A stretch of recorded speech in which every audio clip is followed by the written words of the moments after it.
blood, this is for the tears, this is for my pain and my plight. Two walked in, but only one of us is walking out of here tonight. I'm a survivor. Fight for my life. Come on, get stronger. I will arise. I'm a survivor. Fight for my life. Come on, get stronger. I will arise. There are certain songs that, no matter how many times you hear it, you just can't help but kind of get this rush when you listen to it. That one's one of them. What is up, people? I hope you enjoyed the Thanksgiving break. This is Variety Bites. I am Sean Williams. And, oh boy, a lot has taken place over the last week, so let's get right down to it. What the hell is going on with Netflix? First it was Iron Fist, then it was Luke Cage, and now they have canceled Daredevil. Yes, I'm aware that we still have a Season 3 of Jessica Jones and Season 2 of The Punisher coming up, but at this point we might as well start getting ready for Netflix to pull the plug on those two.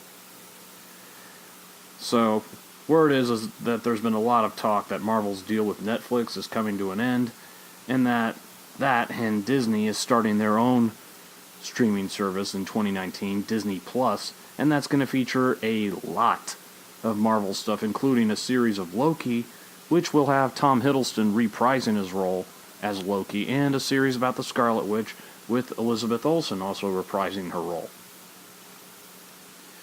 Now, at first I was hoping that these shows would be picked up by Disney for their streaming service, but apparently that's not going to happen either.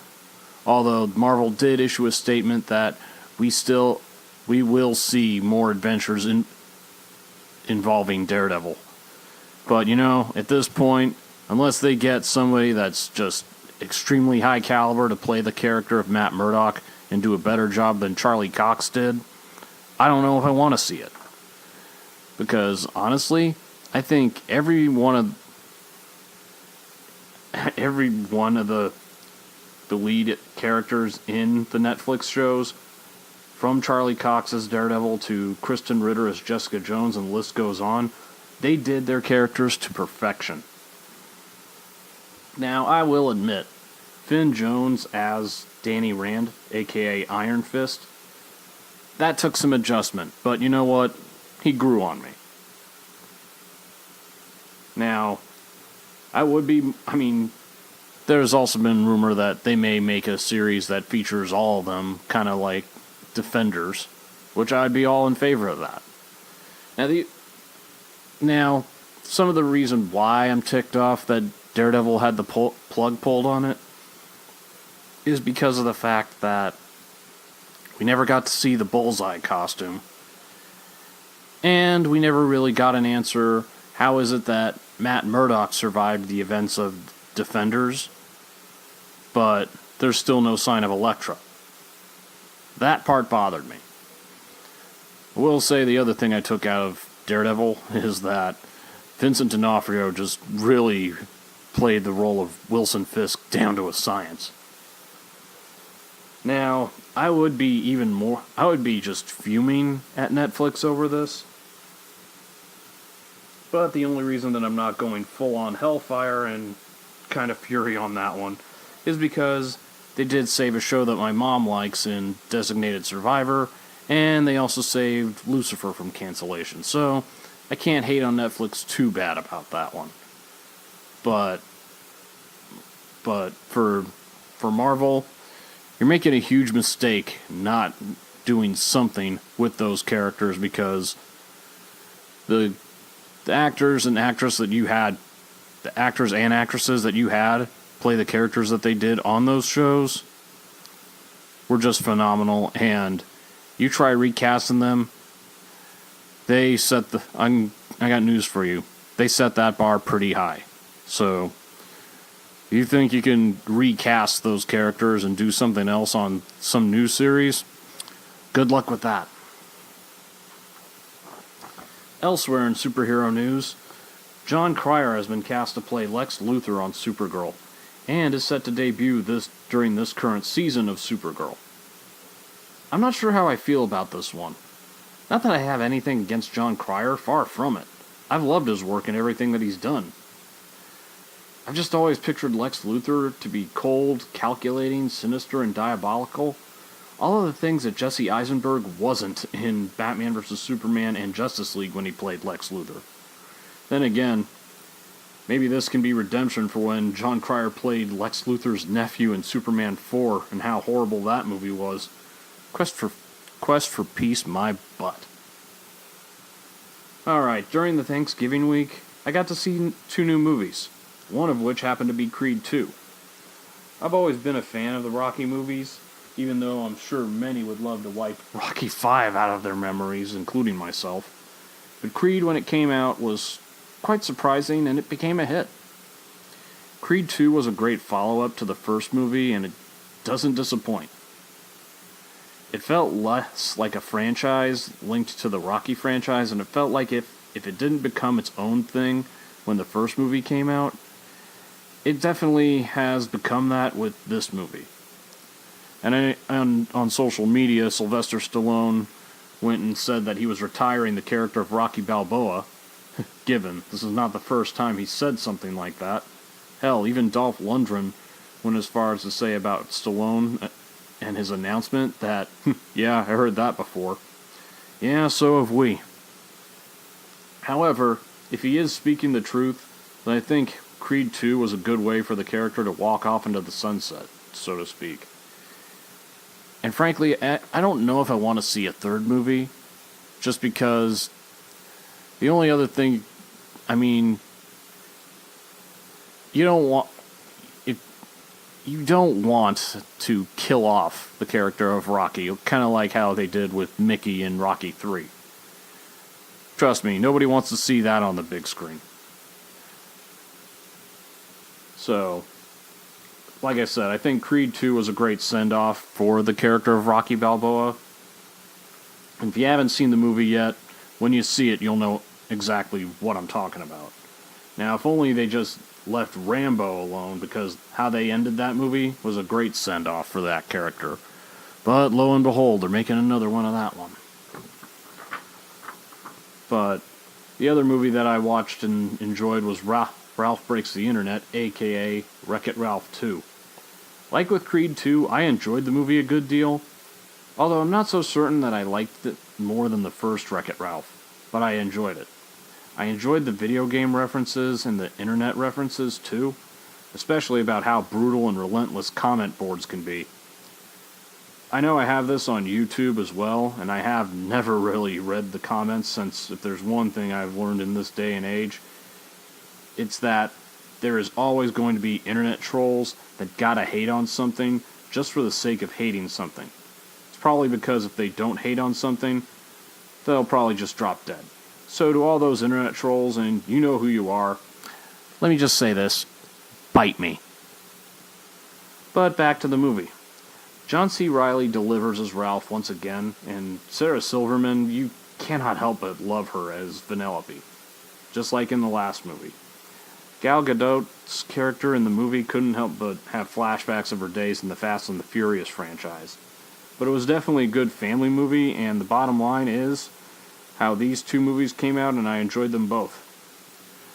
And now it's just that countdown to when I can see Aquaman. So, December, well, luckily today it is December, but December 21st, hurry the hell up already.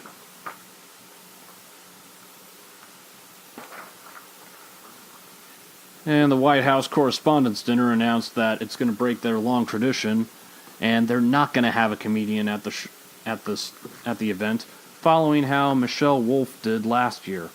So in other words, it's going to suck. Isn't it funny how bullies can never seem to take the same treatment that they dish out to others? So since there's not going to be a comedian there, let me just say a few things. Trump is so fat that when he talks to himself, it's a long-distance call. And lastly, and I promise that both these jokes are not going to be about him, snakeskin boots now have a new trim to be added. So now you have Rattlesnake, Python, and Ted Cruz.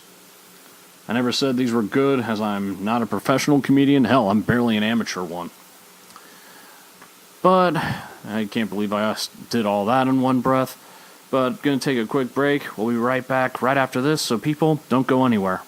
Hello, ladies and gentlemen. This is Brian H. Waters, host of The Wrestling Realm, and you are getting the raw, unfiltered opinion of Sean Williams. Now back to Variety Bites. Thank you to my good buddy Brian H. Waters. Make sure you check out Break It Down with Brian H. on Podbean, also on SoundCloud, Spotify, and on iTunes, as well as The Wrestling Realm on YouTube with him and my good buddy Dwayne Allen. Now, I didn't get the chance to talk about it last week because of Thanksgiving, but the Rams versus Chiefs game will go down as the best football game that I've seen all season and maybe ever in my life. The Rams are now officially the number one team in the NFC, maybe the league, as they have last I checked, they are now 10-1, and the only loss they have was to the team that lost to the Cowboys on Thursday night, the Saints. Now don't get me wrong, I am not a Cowboys fan, so I have no satisfaction out of seeing the Cowboys beat the Saints, as I don't like seeing Jerry Jones win. But the Saints, and as far as the Saints and Drew Brees, they unfortunately had a bad night. One really bad night. Because the Cowboys offense unfortunately stepped up, and they kept the Saints defense on the field and kept the Saints offense, including Drew Brees, off the field. However, I still stand by my stance that Drew Brees is the most deserving candidate for the MVP this year. And if this season doesn't get him that, then I'm not sure what will. But mark my words, the Saints will bounce back. And right now it looks like the Rams, the Saints, and the Chiefs may be are the top three in the NFC. So we'll see what happens. And of course, the other football game we got going on this weekend, we got the New England Patriots taking on the Minnesota Vikings tomorrow night. This is a big test for the Vikings. I know that they're saying that for the Patriots that Tom Brady is questionable, but I'm always taking that with a grain of salt, because how many times have they said he's questionable and he still plays? Now, as far as the Vikings go, more specifically, I'm talking about Kirk Cousins. This is going to be the biggest test for him, and also a chance for him to prove that Washington truly was lowballing him, and that he was worth the money that the Vikings gave him that the Redskins would not. So we'll see what happens, but Patriots don't look as effective as they have. There's always this aura of dominance that the Patriots seem to have. I'm just not seeing that with them this year. But nobody can play on that level forever.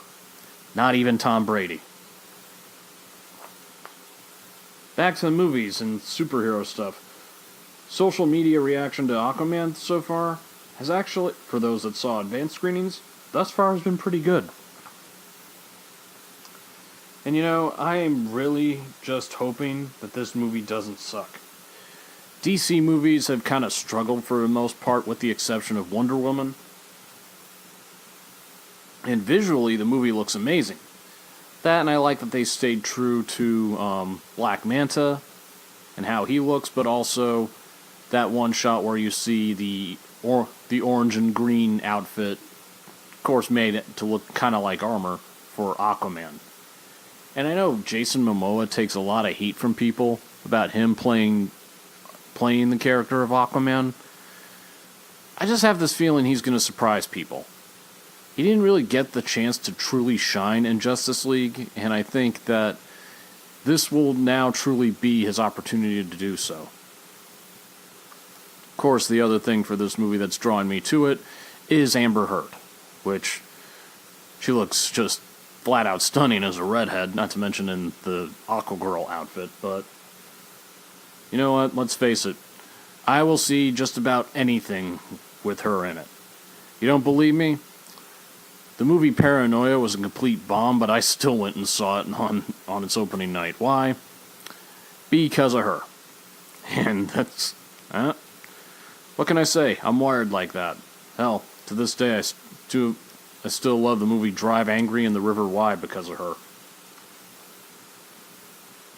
Now, other superhero news. We're a little over a week from the new DC Arrowverse crossover Elseworlds. Truth be told, while I'm looking forward to it, I'm not expecting it to be better than Crisis on Earth X. That crossover set a pretty high bar, and in the beginning, I was against the fact that they weren't including all the shows, because Legends of Tomorrow is not going to be featured in this one. But, looking at it, since the premise of this thing is some guy has altered reality, it makes sense that the Legends would not be in this one. Just because of the fact that, well, since they spend most of their time on the Wave Rider and outside of time, kind of wouldn't affect them. And I said that I was done with Arrow, but to quote The Godfather, just when I thought I was out, they pulled me back in. So I watched the episode I watched one episode, well, a couple episodes. I guess the last 3, and I didn't hate it. I liked that Talia al Ghul returned, which, by the way, Lexa Dogue still does a great job as that character. She was just good casting.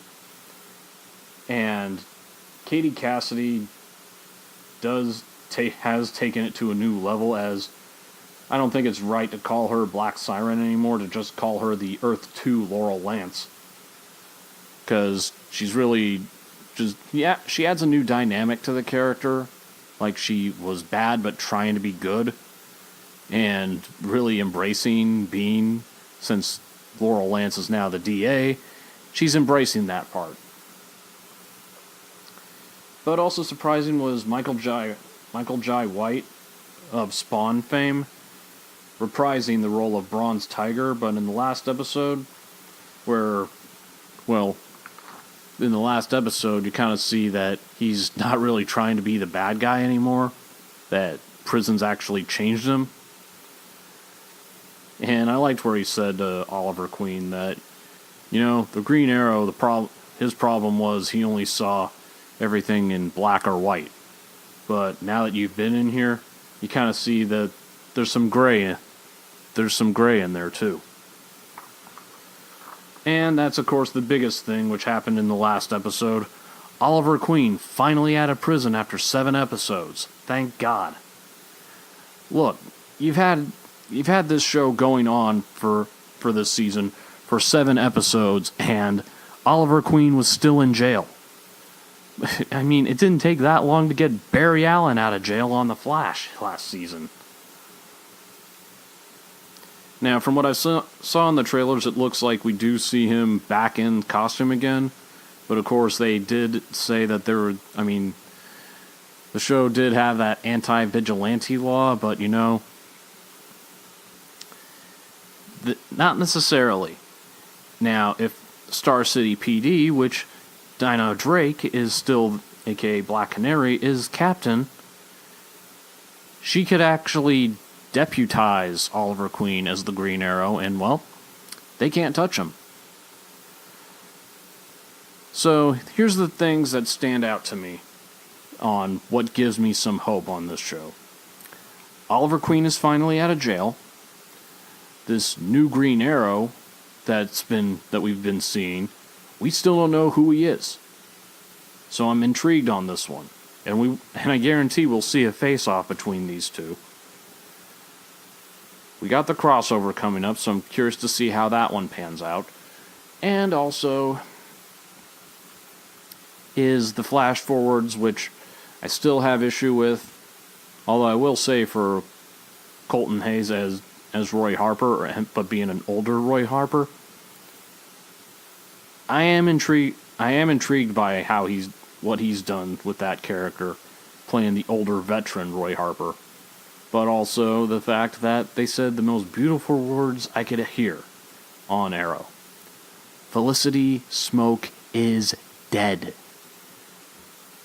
And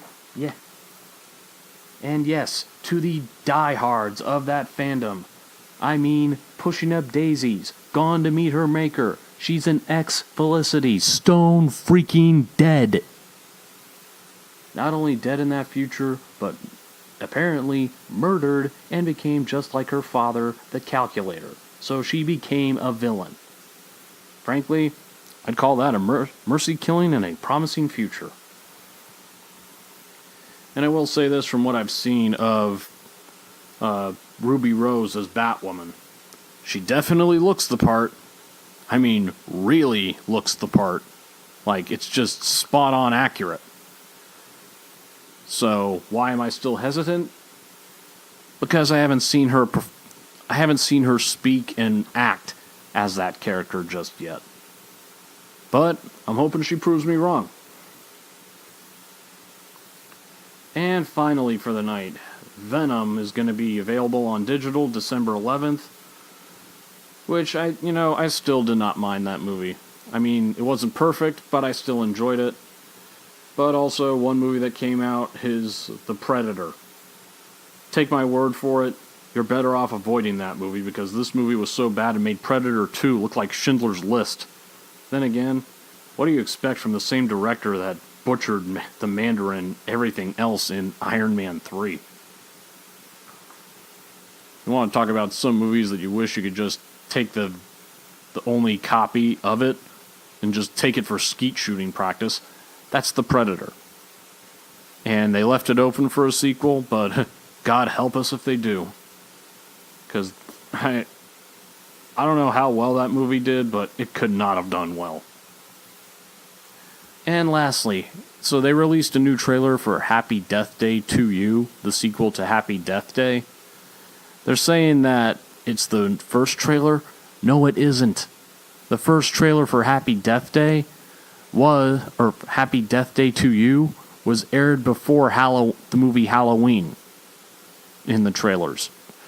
And for some reason, they would not release that one on the internet. Why, I have no idea. But then again, but hey, don't get me wrong, I'm still gonna see this movie. And of course, we got coming up Spider-Man Into the Spider-Verse. I'm hoping I got that title right. Coming out, it's either this week or the following week. I don't know where I stand on it. It looks interesting, but at the same time, it looks like one of those movies that it's like when they released the Clone Wars movie. And no, not Attack of the Clones. I'm talking about the computer-animated Clone Wars movie. You would have been better off just releasing that on Cartoon Network instead of putting that in theaters. Because that one was good. It was alright, but it wasn't worth the price of admission. I'm just worried about getting gypped on that one if I pay to see it in theaters, just like I did with Clone Wars. But that being said, people, I'm going to wrap things up for the night. I want to thank you again for listening. Make sure you check this show out on iTunes. Make sure that you subscribe, or you check it out on YouTube, and also, of course, my Facebook group, Variety Bites. And we'll be back next week. This has been Variety Bites. I am Sean Williams, and I'm out of here.